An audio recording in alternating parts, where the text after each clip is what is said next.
Welcome back to my channel. Kindly watch and subscribe. The title of our story is The Boy Mocked for Silence Becomes the Voice of the Gods. Long before the birth of Kofi, the village of Okrom was a small, peaceful place tucked in the hills, far from the bustling cities. It was a place where everyone knew each other's name, and the land was rich with lush green fields, dense forest, and a wide, winding river that brought life to the people. The air smelled of the wildflowers that grew in abundance, and the sounds of birds singing in the trees were a familiar melody. It was a village where people lived in harmony with nature and the gods, believing that the world around them was filled with spirits both kind and dangerous. But not all was well for Amora, the woman who longed for a child of her own.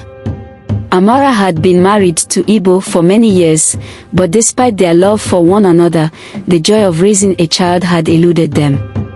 For years, Amora had visited every healer, every wise woman, every spiritual leader, hoping for a solution to her barrenness, but nothing had worked. The villagers began to whisper that perhaps it was her fault, that the gods were punishing her for some unknown transgression. One rainy evening, Amora knelt before the village shrine, a small stone altar where the villagers offered sacrifices to the gods. She wept quietly, her heart full of grief, her hands raised in prayer. "Great Akon, sky god, I have nothing left but my faith. Grant me the gift of motherhood," she whispered. That night, a strange thing happened. As the wind howled outside and lightning illuminated the sky, Amora fell into a deep, trance-like sleep. In her dream, the sky above her opened up, and a brilliant, powerful figure descended from the heavens.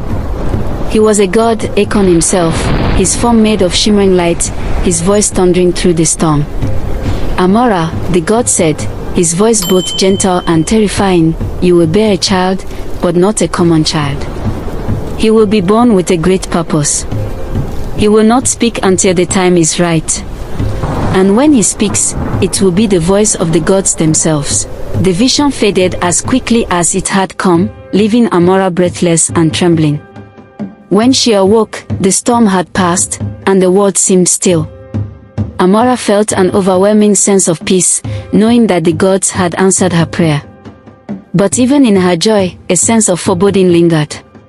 Months passed, and Amora's belly grew. The villagers, still skeptical, watched her closely. Some were excited for her, but others whispered